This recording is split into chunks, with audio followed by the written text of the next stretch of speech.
Hadirin wal hadirat rahimakumullah.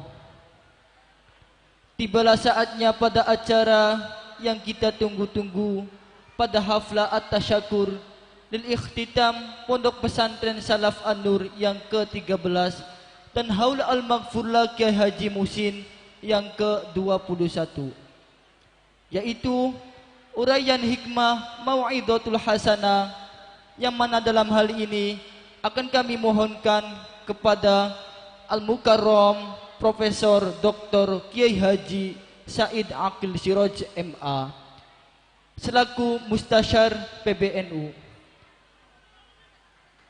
Kepada beliau, waktu dan tempat kami persilakan dengan segala hormat.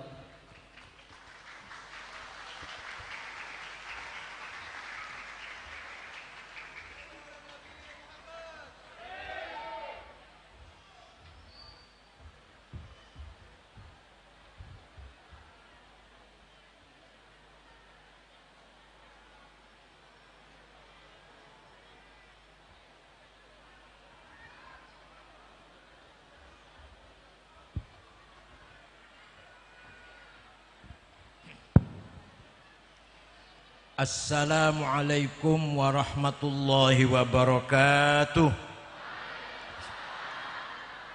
Bismillahirrahmanirrahim. Alhamdulillahi rabbil alamin.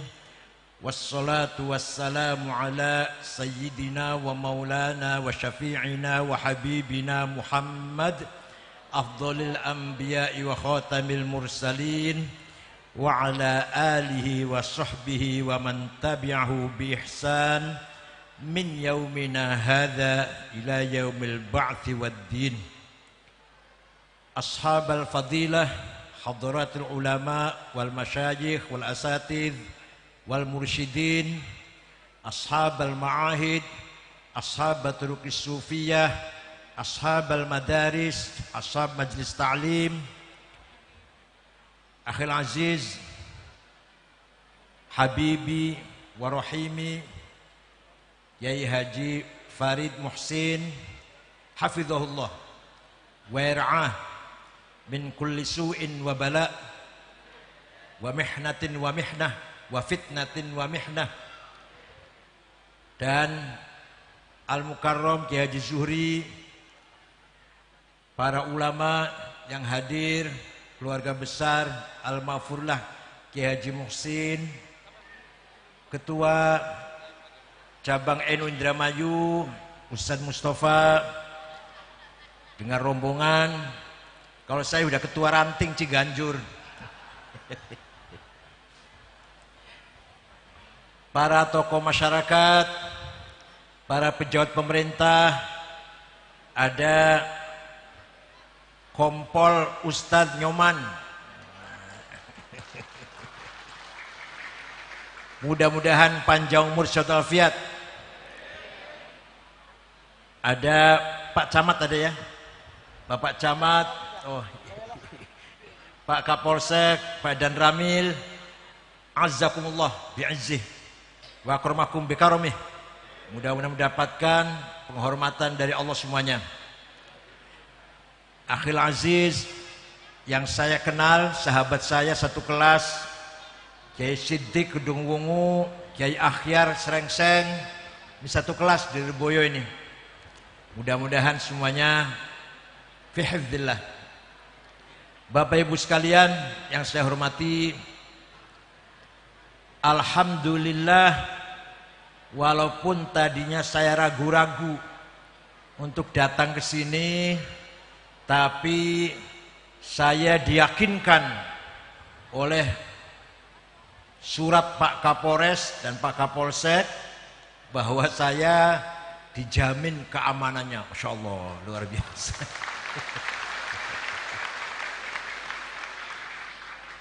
Rasa takut itu manusiawi. Siapapun ada rasa takut atau khawatir. Ihtiyat, hati-hati dan waspada. Al-Mukarram Gus Syihabuddin Syakir dari Lasem, azakumullah.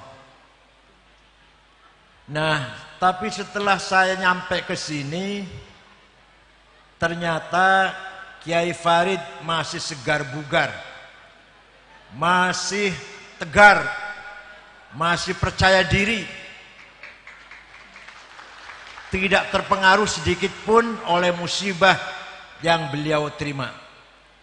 Masih penuh thiqah ala Allah wa tawakkal alaih. Itulah tanda-tandanya orang yang percaya tawakal kepada Allah. Mari kita doakan Ibu Nyai Farid yang masih di rumah sakit, mudah-mudahan syafa'allah, cepat diberi kesembuhan, syifaan ajilan taman, kesembuhan yang segera dan sempurna, kembali seperti semula. Alhamdulillah pesantren Salaf An-Nur mendapatkan kemajuan. Beberapa tahun yang lalu belum sebesar ini. Alhamdulillah kali ini kita saksikan kemajuan-kemajuan yang luar biasa yang dicapai oleh pesantren Ma'had Salaf An-Nur. Maka seperti disinggung oleh Kiai Zuhri tadi, dengan adanya musibah yang menimpa Kiai Farid dan Ibu Nyai, insya Allah pesantren Salaf An-Nur semakin meningkat, semakin maju, semakin barokah dan manfaat untuk kita semua, insya Allah. Dulu Rasulullah diberi tugas, risalah, misi oleh Allah agar membangun masyarakat Arab. Masyarakat Arab waktu itu rada memperung duku jati kayak sih. Masyarakat Arab waktu itu ummiyin, buta huruf, tidak berpendidikan, tidak ada sekolah, nggak ada peradaban, nggak ada akhlak, tidak ada tata krama. Masyarakat Arab waktu itu dari sisi peradaban. Dari segi agama, masyarakat Arab waktu itu fi dhalalim mubin, nyembah watu, tidak mengenal nabi, tidak mengenal wahyu, tidak mengenal iman bil akhirah, tidak mengenal akidah yang benar. Itulah keadaan bangsa Arab.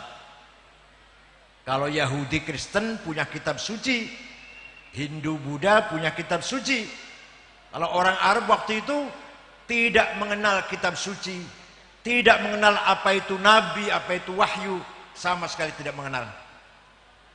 Nabi Muhammad diperintah agar mendidik masyarakat yang seperti itu. Masih mending Kiai Duku Jati, Kiai Tegal Mulia didik masyarakat wis rada melek. Kalau Rasulullah mendidik masyarakat yang masih biadab, tidak beradab, tukang tawuran, apa tawuran itu apa? Satron, tukang bacok-bacokan, tidak ngerti tata krama. Ayahnya meninggal, kalau ibunya masih cantik diambil oleh anaknya. Kalau punya anak perempuan malu, ditanam hidup-hidup, dikubur hidup-hidup.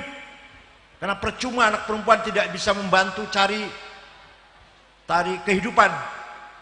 Itulah sifat jahiliyah bangsa Arab. Nah, masyarakat yang seperti itu Rasulullah diperintah untuk membangun, merubah karakter masyarakat seperti itu. Kemudian Allah memberikan guidance, menunjukkan cara, metode membangun masyarakat seperti itu. Huwallazi ba'atsa fil ummiyina rasulan minhum yatlu 'alaihim ayatihi wa yuzakkihim wa yu'allimuhumul kitaba wal hikmah wa in kanu min qablu lafi dhalalin mubin. Enak ngaji daripada pidato politik ya Pak ya. Kula wis biar ngomong politik belilah.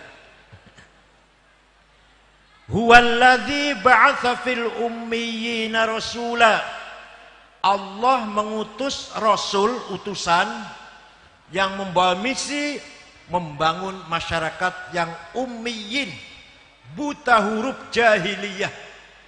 Waktu Nabi lahir, orang Mekah yang bisa baca, bisa tulis 10 orang. Sayyidina Umar bisa nulis, Umayyah bin Abi Salat, Antar al-Absi, Qus al-Ayadi, Zuhair bin Abi Salma, Ka'ab bin Zuhair. Hanya itu yang bisa nulis. Lainnya buta huruf, gak bisa baca, gak bisa nulis. Termasuk, mohon maaf, Rasulullah sendiri ya tidak belajar baca, tidak belajar nulis Kanjeng Nabi. Bon. Caranya gimana itu membangun masyarakat yang seperti itu? Pertama, langkah pertama, yatlu alaihim ayatih. Rasulullah memperdengarkan, menyampaikan, mengajarkan Al-Quran. Pokok ini pesantren, mau ngakunya salaf, mau ngakunya modern, harus santrinya wajib ngaji Al-Quran dengan benar, tilawah mujawwadah, dengan bacaan yang bertajwid yang benar. Ada beberapa pesantren saking modernnya tidak diwajibkan ngaji Al-Quran. Salah besar. Nanti dia sudah sarjana, begitu dalil Quran pidato, prentang-prentong baca Qurannya, nggak fasih makhrajnya, nggak bener panjang pendeknya, idgham ikhfanya, memalukan. Pokoknya sampean bakal nau ngaji ceramah, dalil Qurannya prentang-prentong, tinggalan bewis. Walaupun isinya ilmiah, ceramahnya ilmiah, tapi begitu ngeluarin Quran, lah plentang-plentong, tajwidnya makhrajnya beli bener, tinggalan wis kon pidato dewekan. Maka pesantren, yang namanya pesantren khususnya, yang pertama kali, yang paling prinsip adalah ngaji Al-Quran. Ngoten nggih? Harus bisa baca Quran dengan tilawah mujawwadah. Niki metode Rasulullah Kanjeng Nabi pertama kali dakwah itu seperti itu. Beberapa sahabat masuk Islam karena sebab mendengarkan Al-Quran. Contohnya Sayyidina Umar. Umar bin Khattab pulang dari berburu dari padang pasir, masuk kota Mekah, mendengar berita adik perempuannya Fatimah bintil Khattab dengan suaminya Sa'id bin Zaid bin Nufail masuk Islam. Umar kaget, adiknya masuk Islam kaget. Apa-apaan ini? Dia berangkat ke rumah adiknya, kan mau tempelengin apa, pukulin lah. Sampai di sana di rumah adiknya Umar, Fatimah bintil Khattab sedang baca Quran. Pas yang dibaca surat Toha. Toha ma anzalna alaikal Qur'ana litashqa illa tadhkiratan liman yakhsha tanzilan mimman khalaqal arda was samawatil ula Ar-Rahmanu 'alal 'arsy istawa. Sayyidina Umar mendengarkan bacaan Quran itu melumpruk, gemeter bu. Sampeyan kalau baca Quran malah ngantuk ya. Sayyidina Umar yang tadinya mau marah, mau mukulin adiknya, mau nempelengin adiknya, malah lunglai, lumpruk, lemes. Akhirnya minta, coba mana kertas yang kamu baca tadi, Dik? Saya ingin baca. Enggak boleh, ini lembaran suci, kamu musyrik, najis. Dipaksa diambil.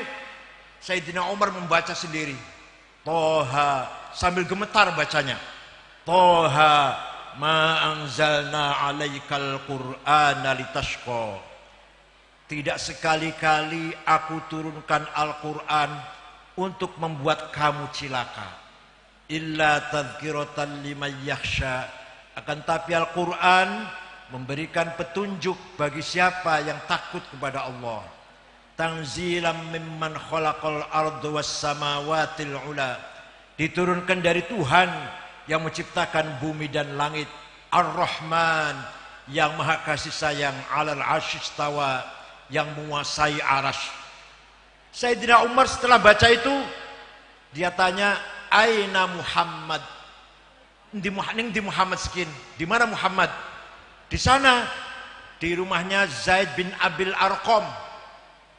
Di rumahnya Al-Arqam bin Abil Arqam di Jiyad. Umar lari ke sana. Kanjeng Nabi Rasulullah sedang bersama as-sabiqin al-awwalin di rumahnya Arqam bin Abil Arqam di Jiyad. Ketok pintu, para sahabat takut. Ini Umar akan apa ini? Akan marah-marah ini, akan ngamuk ini.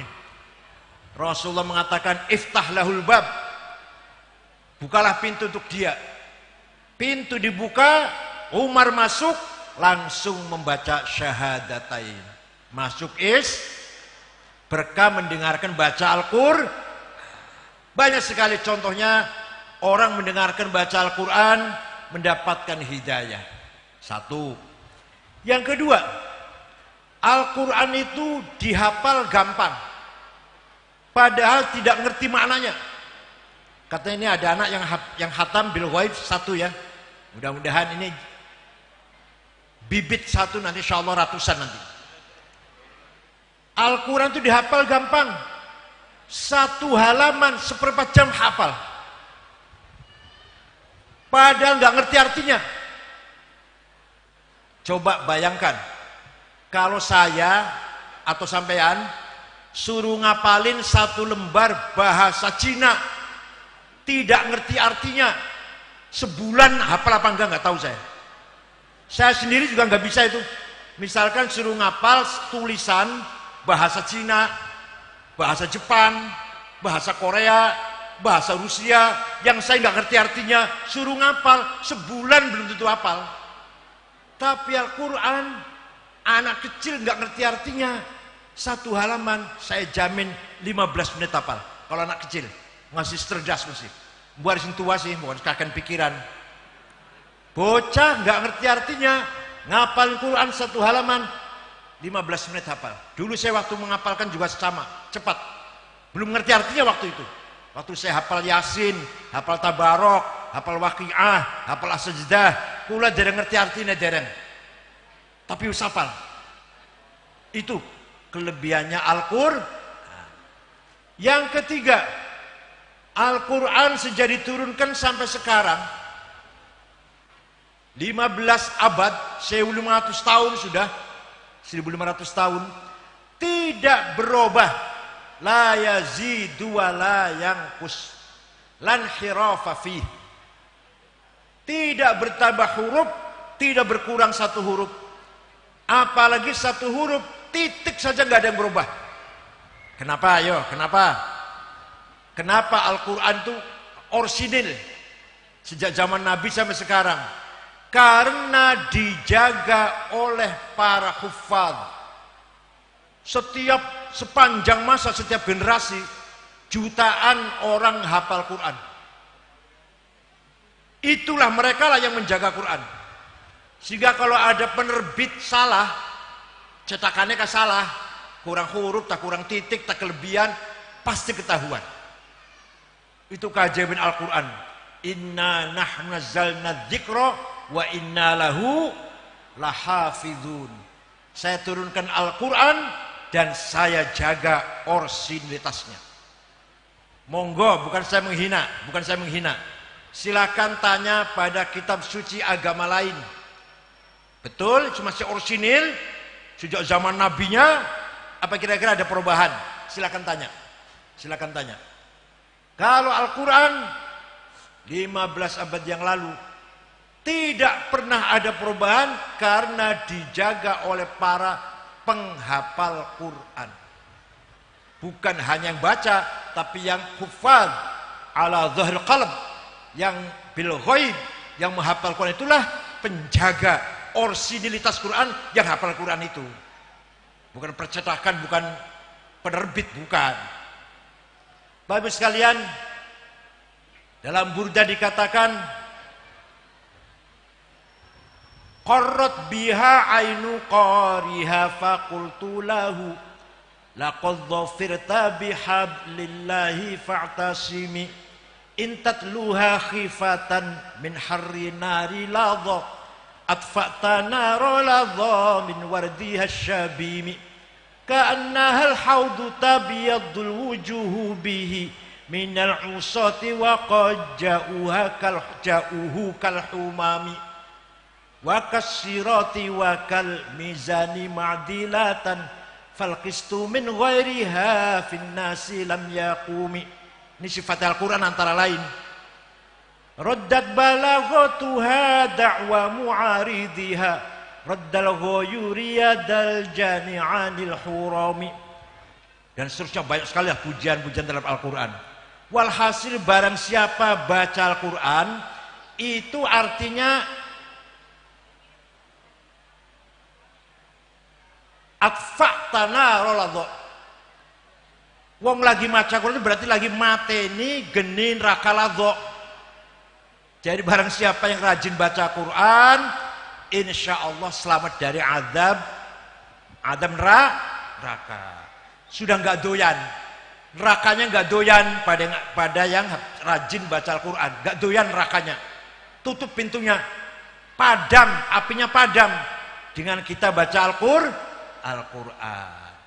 Ayatu haqqin minar rahmani muhdatsatun qadimatun sifatul sufi bil qidami lam taqtarin bi zamanin wa hiya tukhbiruna anil ma'adi wa an adin wa an irami damat ladaina fafaqa kulla mu'jizatin minan nabiyina id ja'at wa lam tadumi.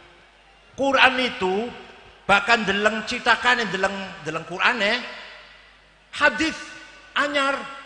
Ya Quran dicetak di Cirebon, di Semarang, di Jakarta tahun sekian tanggal sekian diterbitkan anyar kan, hadis kan. Quran itu loh hadis betul. Quran sih dibaca kalau kita yang dipegang kita itu loh, itu baru dicetak oleh manusia. Kertasnya baru, tulisannya baru, diterbitkan tahun sekian. Baru, tapi hakikatnya kalamullah adalah jawab Pak adalah sifatul mausufi bil qidam. Ayatu haqqin minar rahman haditsatun. Tapi sebagai sifatnya Allah, kalamullah sebagai sifatnya Allah, sifatul mausufi bil qidami. Ajib boten ibu. Qur'ane hadis si dipegang kula kan jiwa, si dibaca dipegang tuh. Baru percetakan Cirebon, percetakan Semarang, Surabaya, tahun sekian dicetak, ya baru diterbitkan, ditulis oleh siapa penulisnya, ditasheh oleh Lajnah Pentasheh tahun sekian. Tapi hakikat kalamullah qadim. Oleh karena itu Pak, ayo kita wong Islam pagi-pagi bangun tidur, sebelum ngejak ngomong karo manusia, sebelum mengajak bicara dengan manusia, ayo kita dialog dengan Allah dulu. Salat subuh. Setelah salat subuh tuh, sebelum mulut kita untuk bicara dengan sesama manusia, ayo mulut kita, lisan kita gunakan dialog, muhawarah dengan Allah, yaitu baca Al-Quran. Salat subuh langsung ngrasani wong, masyaallah. Terus salat subuh langsung ngrasani wong. Ngadu domba, fitnah. Ya Allah, eman-eman temen cangkem. Eman-eman cangkem gaweane Gusti Allah yang bisa mengeluarkan kalimat thayyibah tinggo barang blesak eman-eman. Jangankan dipakai yang tidak baik, tidak dipakai yang baca Quran eman-eman. Bagi yang bisa baca Quran, setelah sholat subuh, sebelum bicara dengan siapapun, bicara dulu dengan Allah, yaitu membaca Al-Quran. Alhamdulillah. Ya, Gini saya kalau dongeng Quran nggak akan selesai satu malam. Apalagi kalau tafsir Fakhrul Razi, tafsir Mafatihul Ghaib, nembe bahas a'udzubillah wis suwidak 6 halaman. A'udzu kalimat fi'il, fi'il ku apa? Fi'il mudhari', mudhari' itu apa? Bedanya fi'il mudhari' kalau fi'il yang lain itu apa? Maknanya a'udzu itu apa? Dari kalimat asal masdarnya apa? Maknanya ada berapa? Billah, ba itu kalimat huruf. Huruf itu apa? Apabila huruf kalau saut, apabila kalimat kalau qaul, apabila kalimat kalau lafal, apabila kalimat kalau bayan, kalau kalam, kalau isyarah. Ini tekanin halaman sudah 6 nembe bahas a'udzu. Allah kalimat alam itu mustaq apa alam? Kalau mustaq, mustaq dari apa? Kalau alam, alam siapa? Ini ikut tekanin halaman 66 baru bahas a'udzu billahi minasyaitonir rajim. Syaitan, syaitan itu apa? Dari kata syatona ay ba'uda, atau dari kata syato yasitu ay batola, rojim ay marjum. Wah, blenger nih. Nembe tekan a'udzu billahi minasyaitonir rajim. Monggo di pesantren mari ada pengajian tafsir wonten nggih, Kiai Farid nggih. Tafsir wonten. Nah, Ali Bris, alhamdulillah. Jadi sedikit demi sedikit agar memasyarakatkan tafsir, mensosialisasikan mafahim ma'ani Al-Qur'an agar masyarakat Duku Jati, Tegal Mulia dan sekitarnya paham dengan Al-Qur'an. Mereka yang tidak terjadi fanatik, kalau sudah fanatik ekstrim, udah ekstrim radikal, radikal teroris, karena hanya baca tekstual mawon, maknane mawon, nggak dipahami tafsirnya, maksudnya sama sekali. Wa man lam yahkum bima anzalallahu faulaika humul kafirun. Barang siapa tidak menjalankan hukumnya Allah, kafir. Negara-negara Pancasila bukan hukum Allah, negara tauhid, kafir. Loh, ini pertanyaannya, membela tanah air dengan membela Islam benar mana? Pancasila dengan Al-Quran baik mana? Jokowi dengan Nabi Muhammad baik mana? Ini pertanyaan gak usah dijawab, Pak. Pertanyaan salah. Gak usah dijawab. Pada kalau mungkin, pada kalau takon mungkin pada nih, mangan sate karo numpak Mercedes enak endi? Bener nggak pertanyaan itu? Makan sate dengan naik mobil sedan enak mana? Ya bukan pertanyaannya seperti itu. Nggak benar pertanyaannya. Katakan Al-Quran dengan Bible, dengan Injil baik mana? Itu pertanyaannya seimbang. Nabi Muhammad dengan Nabi Isa, dengan Nabi Musa, dengan Nabi Ibrahim mulia mana? Itu boleh tanya begitu, seimbang pertanyaannya. Islam dengan selain Islam bagus mana? Dan Islam dengan Pancasila, Jokowi dengan Nabi Muhammad, bela tanah air dengan bela agama bener mana?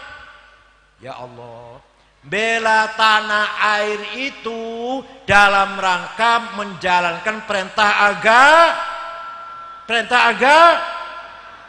Duku Jati, Indramayu, Jawa Barat, Indonesia aman, tentram. Itu perintah Allah tuh. Jadi artinya tanah air harus tentrem, tenang, aman, tentram. Ibadahnya tenang, ngaji tenang, syiar-syiar Islam tenang. Paham betul? Jadi membela keselamatan, keutuhan, ketenangan, stabilitas, keamanan tanah air, perintahnya agak goblok.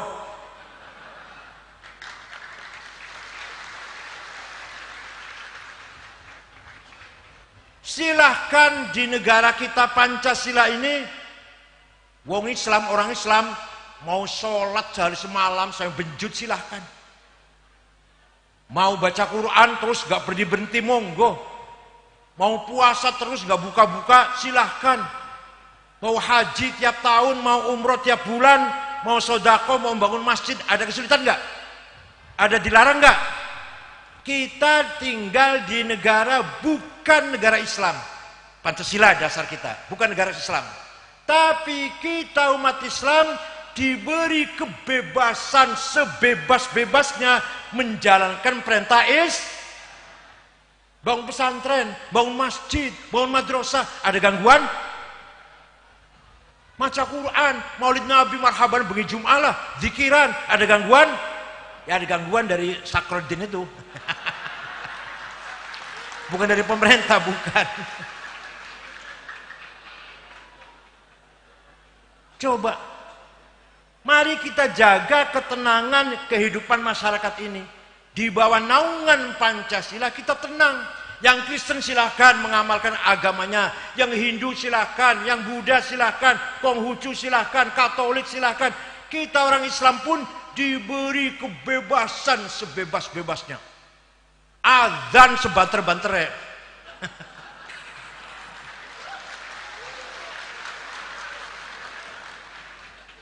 Kalau di masyarakat kampung, di kita daerah, azan gak ada masalah keras itu. Gak ada masalah. Itu yang ada masalah kadang-kadang di perumahan, di kota, di perumahan. Itu ada masalah itu, perlu diatur memang. Tapi kalau di Duku Jati, Srengseng, mau azan jam telur, gak ada yang marah lah. Enggak.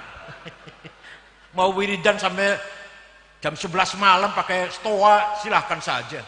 Jangankan di Duku Jati, di desa kampung saya, desa saya, Kelurahan Ciganjur, Cilandak, nggak apa-apa tuh. Nggak apa-apa, nggak ada yang protes. Itu yang kebanyakan masalah di perumahan. Yang ada masalah. Hadirin saya hormati.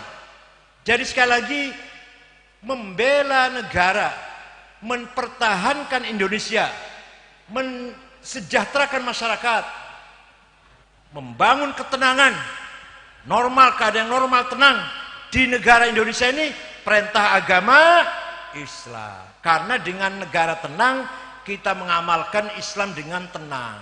Boten nggih? Bon. Yang kedua, setelah Kanjeng Nabi memberikan bacaan Al-Quran, wa yuzakkihim. Dari pertama kali tadi Nabi Muhammad menyampaikan bacaan Al-Quran.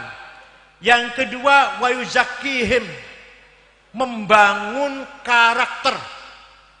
Orang Arab yang jahiliyah tadi dibangun karakternya, wataknya, kepribadiannya.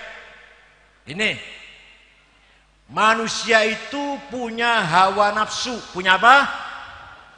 Hawa nafsu ada dua. Ambisi, namanya nafsu ghadabiyah. Saya harus jadi bupati. Saya ingin jadi presiden. Saya ingin jadi ketua PBNU. Itu namanya ambisi namanya. Saya ingin jadi anggota DPR. Namanya nafsu ghadabiyah. Apa? Nah, tapi kalau keinginan itu niatnya baik, caranya baik, tujuannya baik, saya ingin jadi bupati, niatnya baik, caranya baik, kampanye baiklah, tidak hantam sini hantam sana, tidak, tujuannya baik, lillahi ta'ala ibtigha mardatillah, maka nafsu ghadabiyah ganti namanya Pak. Namanya bukan nafsu ghadabiyah, namanya himmah. Apa? Silakan, ayo silakan. Sampai himmahnya tinggi silakan. Saya harus jadi komandan, saya harus jadi kepala, saya harus jadi pemimpin, saya harus jadi bupati, silakan. Tapi niatnya baik, caranya baik, tujuannya baik, namanya bukan nafsu ghadabiyah. Rasulullah orang himmahnya besar, saya harus menang. Rasulullah dalam mendakwahkan Islam ini, saya harus menang. Sayyidina Abu Bakar, Umar, Utsman, Ali, para sahabat, saya harus menang. Perjuangan Islam itu. Muhammadun qaimun lillahi dzuhimami, Muhammadun khatamun lirrusli kullihimi, Muhammadun thabitul mitsaqi hafidhuhu, Muhammadun tayyibul akhlaqi wasyiyami. Muhammadun qaimun lillah dzuhimam. Nabi Muhammad itu orang punya cita-cita besar, himmahnya tinggi, nggak mau kalah dalam menjalankan qaimun lillah. Paham boten? Untung Nabi Muhammad orang Arab, seadanya wong Duku Jati, wah sembuh. Himmahnya kecil kan, istilah semene bae lah. Lah segini aja lah, nggak usah terus-terus. Himmahnya kecil. Nabi Muhammad tidak. Saya harus menang memperjuangkan Islam. Qaimun lillah dzu himamin, tapi dengan niat lillahi ta'ala. Para wali himmahnya besar. Sunan Gunung Jati himmahnya besar. Para kiai himmahnya besar.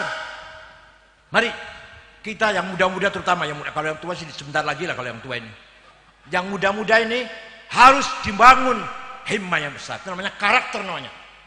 Punya masa depan, punya karakter, punya cita-cita. Yang muda ya, saya harus jadi orang sukses. Itu namanya himmahnya besar namanya. Yang kedua, nafsu syahwatiyah. Apa? Nafsu apa? Saya ingin hidup senang, kaya, banyak rumah, banyak duit, banyak sawah, banyak harta, banyak ternak, banyak mobil, banyak apa lagi? Istri. Cerdas, asal istri cerdas. Walhasil saya ingin jadi orang kaya. Kalau niatnya benar, caranya benar, tujuan hoyahnya benar, maka nafsu syahwatiyah ganti namanya. Namanya azimah. Apa namanya? Saya harus jadi orang kaya. Tapi dengan niat yang benar, cara benar, tujuan baik, itu namanya azimah namanya. Ayo, wong Duku Jati harus jadi orang kaya. Jangan jadi orang miskin. Kadal faqru ayyakuna kufra. Kefakiran itu hampir-hampir menjerumuskan orang menjadi kafir karena melarat. Nyolong, rampok, begal, karena melarat kan? Nggak ada begal di sini. Di sini nggak ada ya? Nah.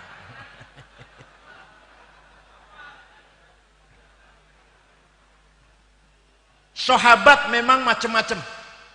Wonten sahabat sing pas-pasan, Sayyidina Umar, Sayyidina Ali. Contohnya. Tapi ada sahabat yang kaya raya, Sayyidina Utsman bin Affan. Pernah dagangannya datang, barangnya datang, logistik makanan diangkut dengan 700 onta. Setiap onta kan rong karung tuh. Itu 700 onta. Masuk kota Madinah sudah ditunggu oleh para pialang-pialang yang akan membeli dengan keuntungan berlipat. Sayyidina Utsman menolak. Tidak saya jual. Terus diapakan? Saya sodakohkan. Ya Allah, Sayyidina Utsman, Pak, Bu, sahabat yang sudah pasti masuk surga, loman. Bareng sampeyan sahabat duduk. Wali duduk. Jaminan surga? Amin. Medit. Sayyidina Utsman, sahabat pasti masuk surga. Wong 10 sing wis dikawe weruh, ente bakal masuk surga. Itu ada 10. Abu Bakar, Umar, Utsman, Ali, Sa'ad, Sa'id, Tolha, Zubair, Abdul bin Auf, Amir bin Jarrah. Itu orang yang sudah kasih tahu pas masuk surga. Segitu sudah dikasih tahu pasti masuk surga. Barang dagangannya 700 onta, namun kita 700 kolbak disodakohkan. Orang kaya bukan itu? Orang kaya bukan? Kaya dan dermawan. Ayo wong Duku Jati harus kaya. Harus kaya. Al-ghaniyus syakur afdalu minal faqiris sabur.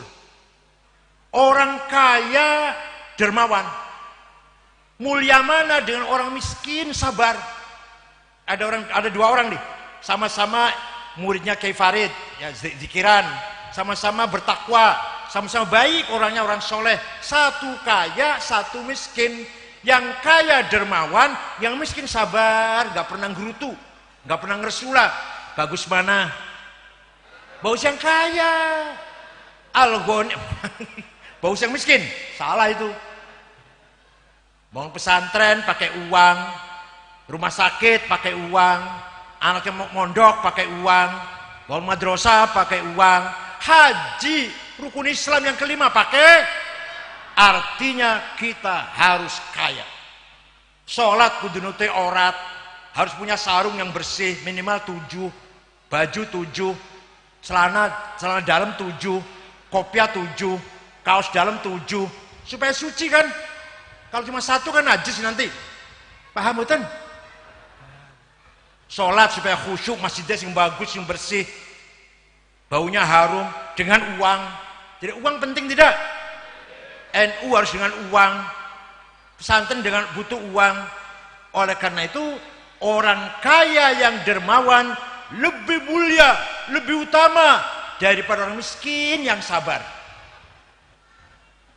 Ya orang miskin sabar gak baik sih, tapi orang kaya dermawan lebih mulia daripada orang miskin yang sabar. Sayyidina Sa'ad bin Abi Waqqas, sahabat yang sudah dikasih tahu pasti masuk surga, kaya raya, pernah suatu hari akan mensodakohkan semua hartanya. Nabi melarang, Rasulullah melarang, jangan semua disodakohkan, sepertiga saja. Wathulutsu minka katsir, sepertiga saja Sa'ad yang kamu sedekahkan, karena sepertiga itu bagi dari kamu sudah banyak. Jadi duitnya akeh Pak, duitnya akeh, sepertiganya sudah banyak. Nah kalau sampai yang sepertiganya 300.000 paling. Para ulama kaya juga banyak.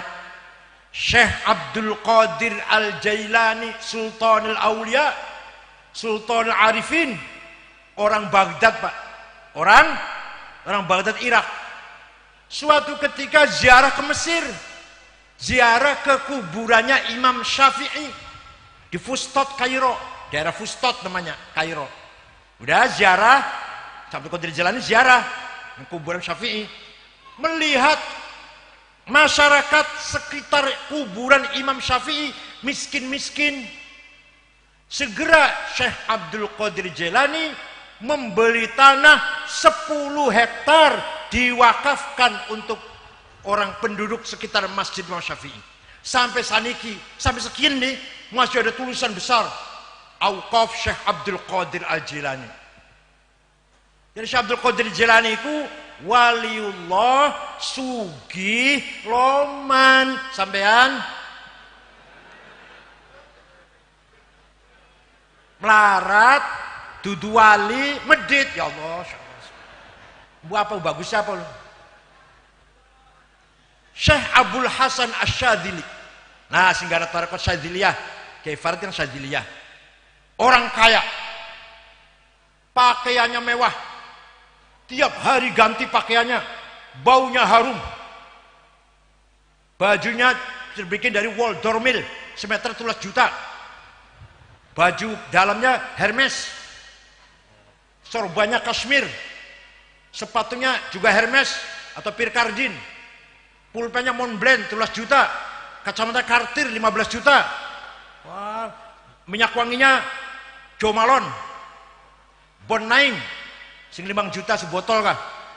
Sampai si misik 15.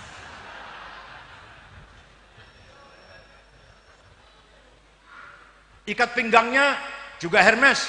Ikat pinggang Hermes itu 14 juta. Dasi 4 juta. Misalnya beli baru ya. Lah, Syekh Hasan Asy-Syadzili suatu ketika, ini mending kitabnya anak loh, dudu ngarang, kulit dudu ngarang nih, anak kitabnya. Suatu ketika anak sing takon, Syekh, sampean waliullah pakaiannya mewah banget. Nah terus gimana? Kiai yang lain pakaiannya nyemprul, sarungnya cap gajah duduk, bajunya kokoh, 2 tahun durung ganti, sorbannya pas soli bagian sing waktu pikir bupati, sampai belum. Kopiannya hitam enggak, coklat enggak, sendalnya Lili,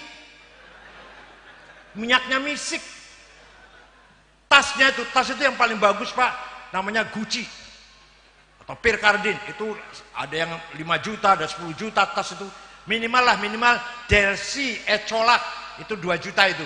Barang tas kiai, yang pojoknya tulisan Musyawarah Majelis Ulama Kabupaten Indramayu.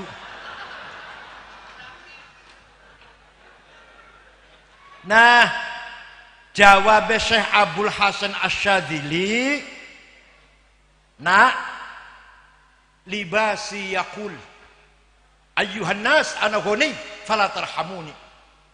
Pakaianku iki bisa ngomong, pakaian saya ini yang bagus ini, yang mewah ini bisa ngomong. Ngomongnya gimana? Wahai masyarakat, saya kiai kaya, enggak usah kamu amplopin. Itu. Tapi kalau ada kiai nyemprul, itu artinya ayyuhan nas ana fakir farhamuni. Wahai masyarakat, saya kiai kaya, saya kiai melarat, kasihanilah saya. Lah itu. Jadi kiai pakaiannya harus keren. Wah. Syekh Abdul Hasan Asyadzili seperti itu. Kiai Hasyim Asy'ari kaya, sawahnya luas, dimakan bareng-bareng dengan santrinya. Santrinya gratis, santrinya Kiai Hasyim Asy'ari itu. Syekh Asyadzili juga muridnya 6.000, dikasih makan semua muridnya itu, ditanggung. Syekh Abdul Hasan Asyadzili itu muridnya 6.000 itu. Walhasil kita harus kaya. Jangan hanya orang-orang itu saja yang kaya. Kaila yakuna dulatam minal agniya'i minkum. Ini Quran ini Pak. Jangan sampai kekayaan itu hanya dinikmati oleh orang itu saja. Misalnya dulu ya. Ning Jakarta ana wong sugih namanya 9 naga. Wong sanga paling sugih. Nomor siji sing duwe rokok jarum, duwe BCA. Hartanya 40 miliar dolar. Sing 1 miliar 14 triliun. Sing 1 triliun 1000 miliar. Sing 1 miliar 1000 juta. Sing 1 juta itu ngedewek. Nomor loro Sinarmas Eka Cipta 36 miliar dolar. Nomor 6 wong Islam Khairul Tanjung itu nomor 6. Nanti nomor 40 Bayu yang punya taksi Bluebird, orang Islam. Nomor 47 yang baru meninggal Pak Arifin Panigoro, orang Islam. Tegulati wong Duku Jati langka.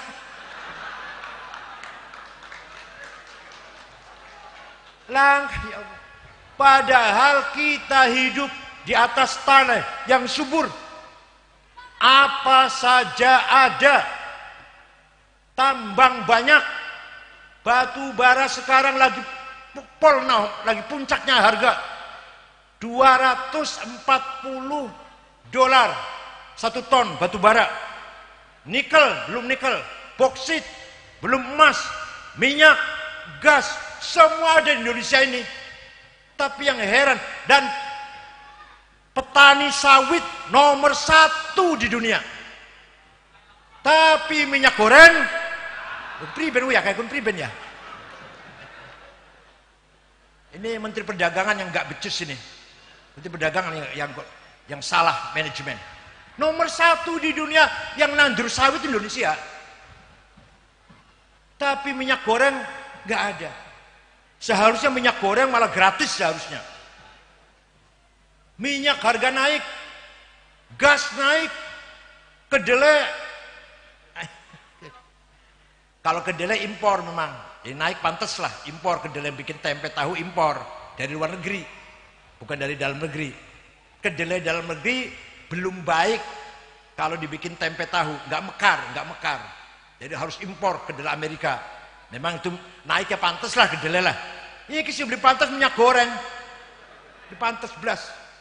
Atau gas, gas goreng Dermayu, yang balongan ya, balongan.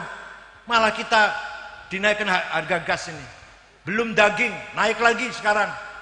Ya Allah, cabai Ning Jakarta cabe 80.000.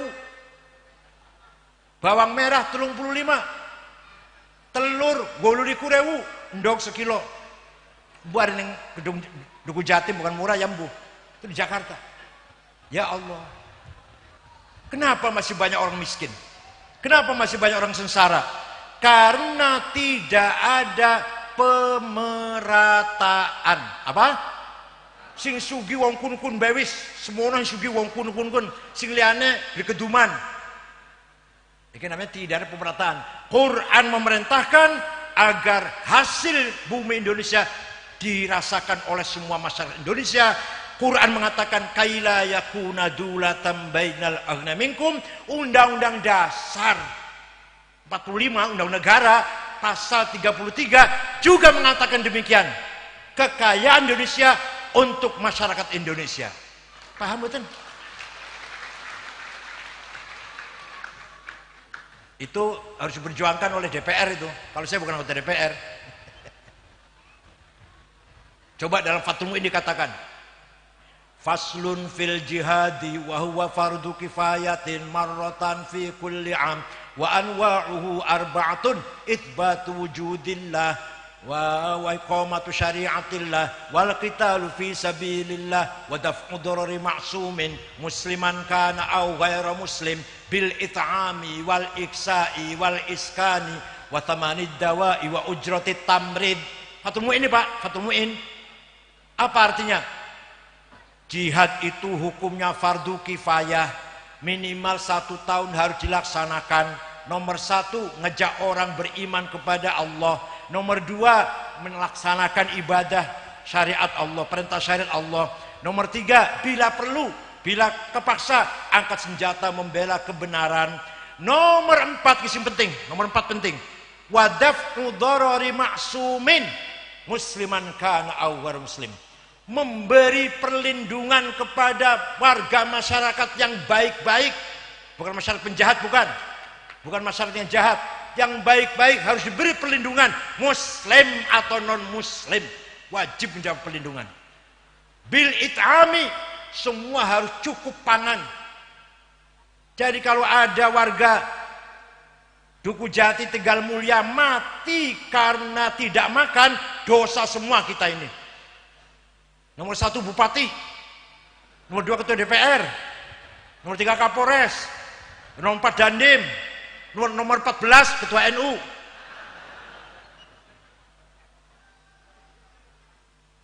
Bil it'ami wal iksai, dan pakaian.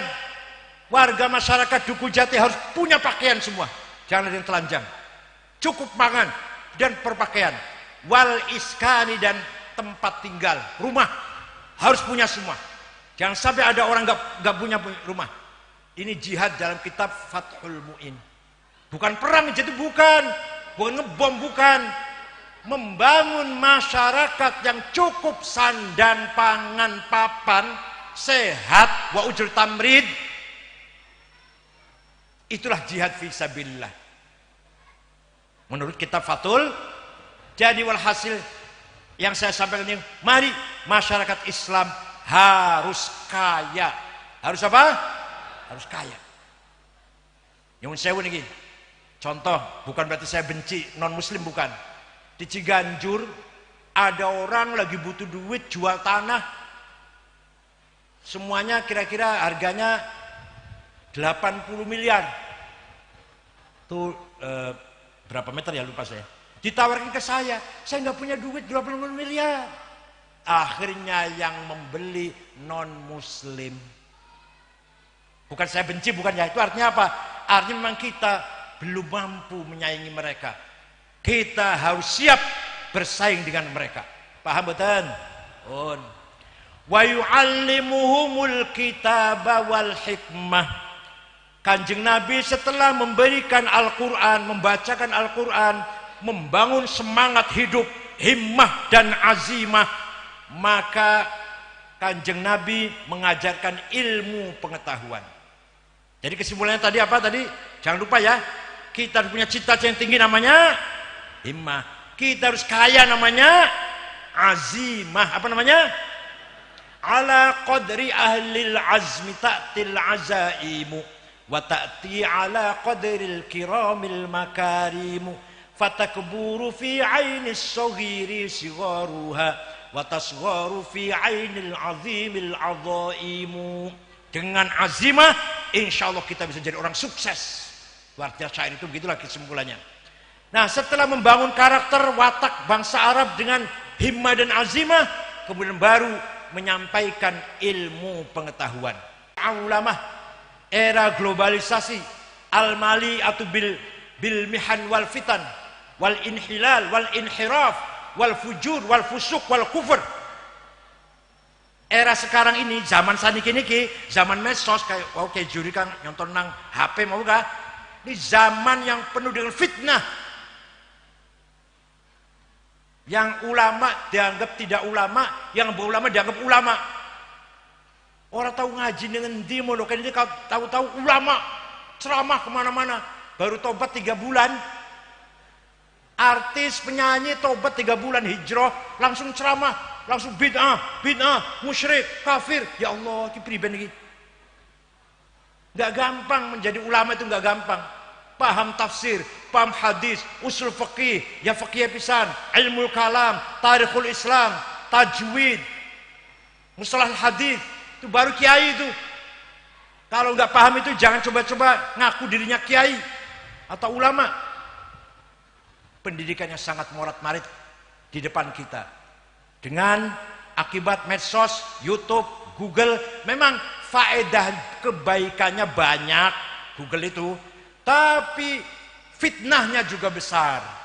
Kalau tidak kita hati-hati, yaitu jadinya jihad itu ngebom, jadi membunuh.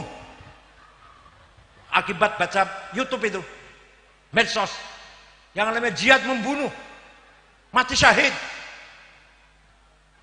Nih Pak ya, yang paling jahat namanya Ansarud Daulah. Paling jahat. Kita ini kafir semua, kita ini boleh membunuh kita semua walaupun kita orang Islam, karena kita menerima Pancasila. Kita ini mengikut tauhid, harus dibunuh, halal darahnya. Masjid pun boleh dibom, bunuh orang di masjid pun boleh. Namanya apa itu? Namanya Ansarud Daulah. Sing mending sedikit, rada mending titik, Ansarut Tauhid. Abu Bakar Bashir, Amrozi, Ali Ghufran, Samudra, Mukhlas. Non muslim halal darahnya, gereja, wihara, pura hancurkan, tapi orang Islam jangan. Orang Islam nggak boleh ngebom masjid, nggak boleh, tapi ngebom gereja harus malah. Namanya apa? Namanya Ansarut Tauhid. Nah, rada mending maning Salafi, rada mending maning Wahabi, rada mending radikale, rada mending radikale. Moga-moga di Indramayu, tapi sana sih aduh. Multazam tarane. Siapa? Muazzam Kedung Wungu, teroris, Masya Allah. Wong Kedung Wungu gaya banget nih. Kader Kedung Wungu baik warna teroris, gaya banget ya Allah. Jadi jangan-jangan si Sakrudin juga jangan-jangan. Saya minta pada kepolisian, sekarang udah di Polda, coba cari apa itu jaringan teroris, apa sekedar perilaku sendiri, mentok di situ, berhenti di dia, atau ada jaringan yang ada yang nyuruh, ada organisasinya, itu jangan-jangan. Itu sangat bahaya kalau ada yang nyuruh. Kalau hanya dia sendiri ya sudahlah. Hadirin yang saya hormati. Jadi tantangan kita di samping sekularisme, liberalisme, juga radikalisme dan terorisme di mana-mana dunia ini. Al-Qaeda, ISIS, Jabhatun Nasrah, Muhajirin, itu namanya yang internasional, takfiri, jihadi, itu yang nama internasional itu. Jamaah Takfir wal Hijrah yang dibentuk oleh Syekh Syukri Ahmad Mustafa dari Mesir tahun 69. Itu cikal bakalnya ISIS, mengkafirkan semua orang, namanya Takfir wal Hijrah. ISIS pendirinya namanya Mus'ab Zarqawi, pendiri ISIS itu. anak Jordan tapi tinggalnya di Tel Aviv, Israel. Ayman Zawahiri yang ada di Kafir sudah mati sekarang, yang dulu pernah menggemparkan dunia dari Afghanistan, itu juga takfiri, jauh takfir wal hijrah. Kedung Wungu berketinggalan, hebat juga. Mudah-mudahan si Jibaya mudah-mudahan ya. Hadirin yang saya hormati. Dah, kembali, pendidikan, begitu salah pendidikan, akibatnya fatal. Ayo, gampangannya contoh wis, gampang wis. Wong sing korupsi, pejabat korupsi, wong pinter atau wong bodoh? Ada yang salah dalam sistem pendidikan. Kadang-kadang penjahat juga pinter-pinter, teroris juga pinter. Azhari Nur, coba Azhari, Dr. Azhari, Nur apa? Top, itu yang pinter itu. Kaya lagi. Pendidikan yang salah. Oleh karena itu, hati-hati. Anak-anak kita, mari kita jaga, kita bimbing, kita didik dengan yang benar. Dipesantrenkan. Cari pesantren yang benar. Pesantren pun sekarang, pesantren yang sudah terpapar radikal, kata Pak Jenderal Boy Rafli, BNPT, 198 pesantren. Terus saya telepon, Pak, kurang luwi. Ternyata saya baca Az-Zaitun belum masuk. Yayasan Ali Abi Thalib Surabaya Ampel belum masuk. Pak Boy, kurang masih kurang. Jadi menurut data BNPT, Komjen Boy Rafli, pidato atau pemaparan di DPR, pesantren radikal ada 198. Menurut saya lebih dari itu. Hati-hati nggih, pesantren anak hati-hati ya.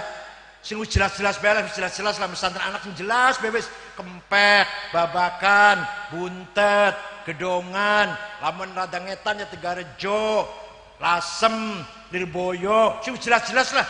Jelas-jelas aja luru pesan sing aneh-aneh, sing anyaran-anyaran lah.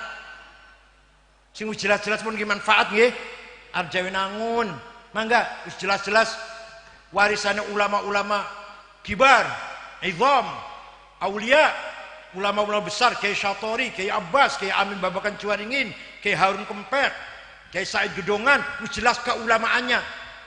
Itu aja jelas. Lirboyo dan seterusnya. Nah, setelah Kanjeng Nabi mengajarkan ilmu pada sahabat, satu lagi, belum cukup belum? Apa? Wal hikmah. Apa? Nah, sudah beribadah, baca Quran, punya karakter, punya akhlak, punya skill, punya ilmu pengetahuan sarjana lah, doktor ke SH ke, kemudian mempunyai wisdom, mempunyai akhlak, mempunyai hikmah. Nah, niki torekot itu dalam rangka membangun hikmah kepada pengikutnya, tapi tidak gampang.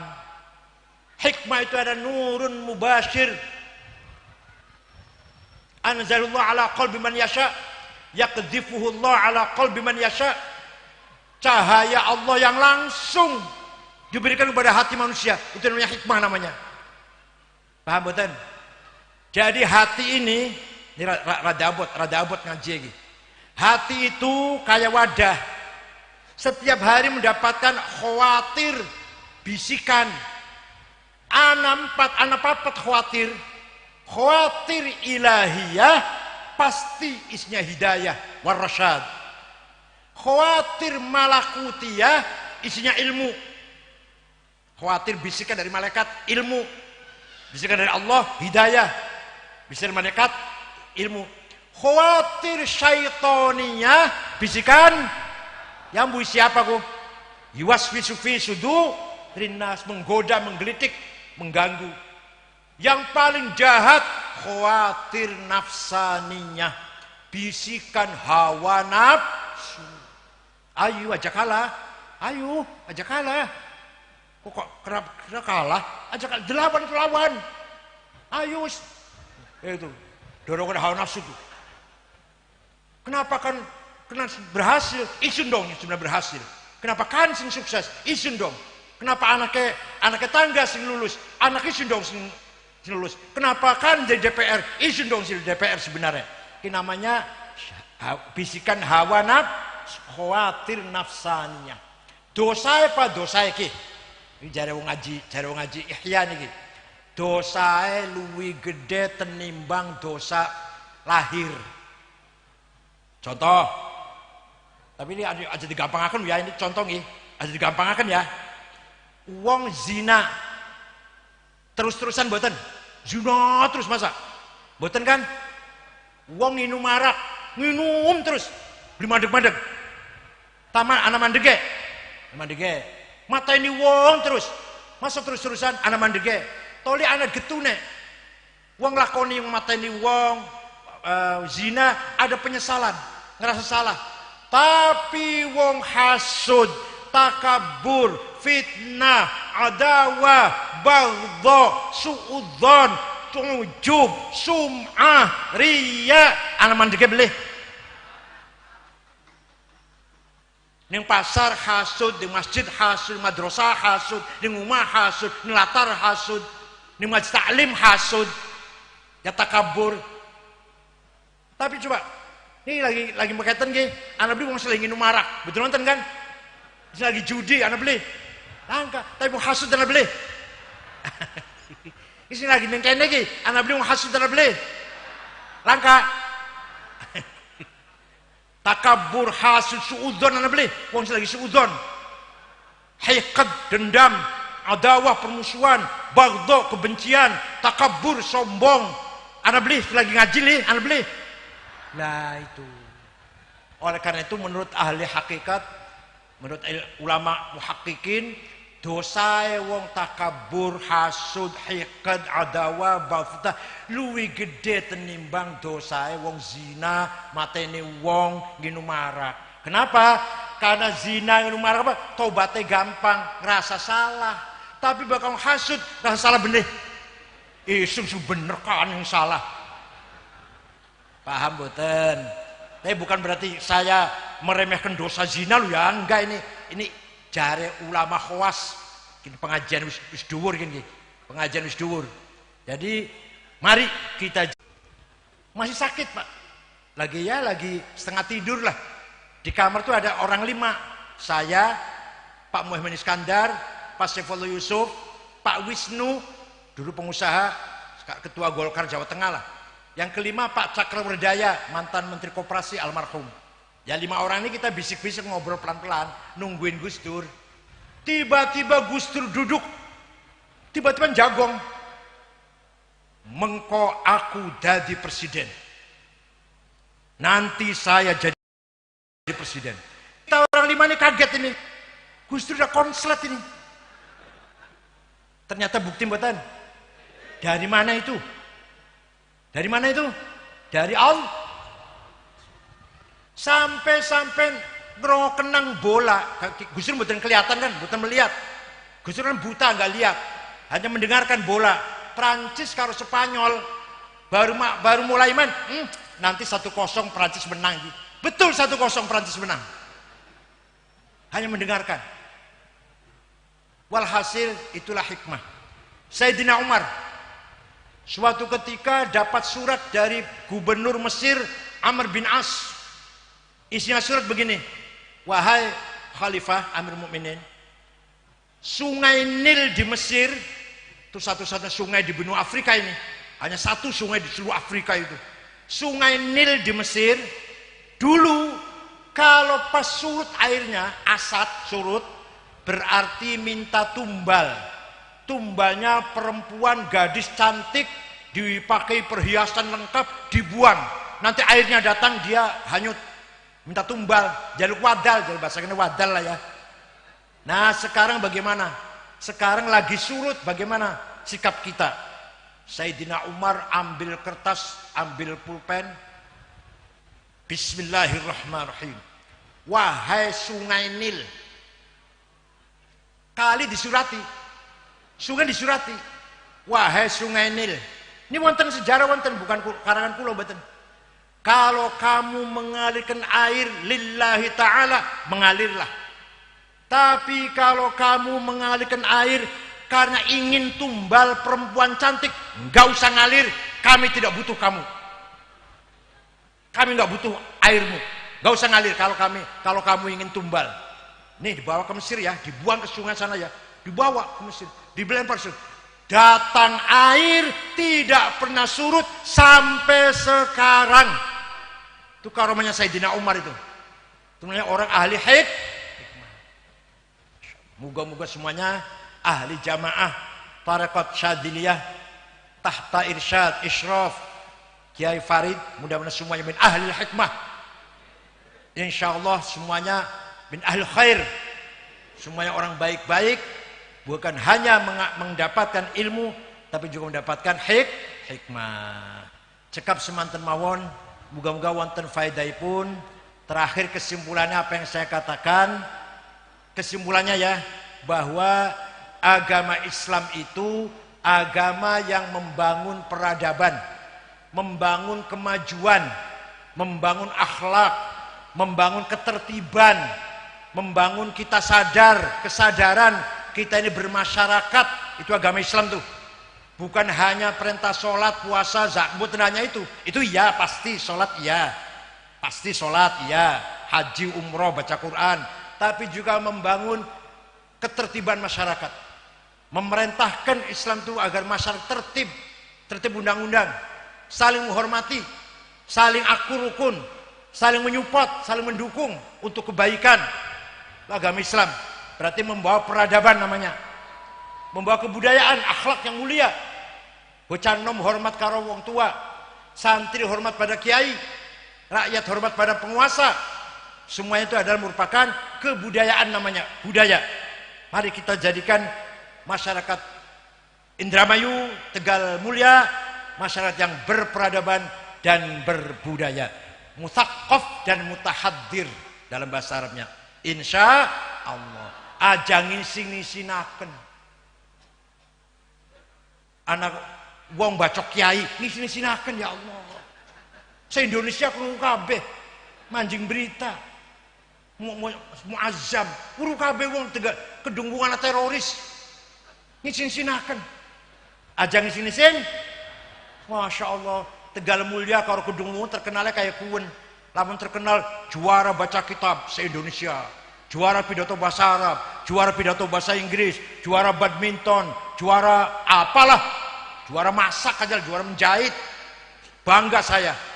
Wah, juara menjahit dari ibu-ibu perempuan dari Tegal Mulia, bangga saya. Juara masak, juara badminton misalkan perempuan dari Kedungwungu, wah bangga banget tuh. Juara teroris ya Allah. Jangan lagi-lagi ya, insya Allah ya, nggak ada lagi ya. Insya Allah betul nonton malih. Cukup Kiai Farid yang jadi korban dan ibunya cukup. Insya Allah nggak ada lagi lah, mudah-mudahan. Syukran wa dumtum fil khairi wal barakati wan najah. Bismillahi masya Allah, ma kana min ni'matin faminal. Bismillahi masya Allah, la ya'ti bil khairi illal. Bismillahi masya Allah, la yasifus su'a anna illal. Bismillahi masya Allah, la hawla wa la quwwata illa billah. Wallahu fi akamit thariq. Wassalamualaikum warahmatullahi wabarakatuh. Waalaikumsalam warahmatullahi wabarakatuh. Kepada Al-Mukarram kami haturkan terima kasih.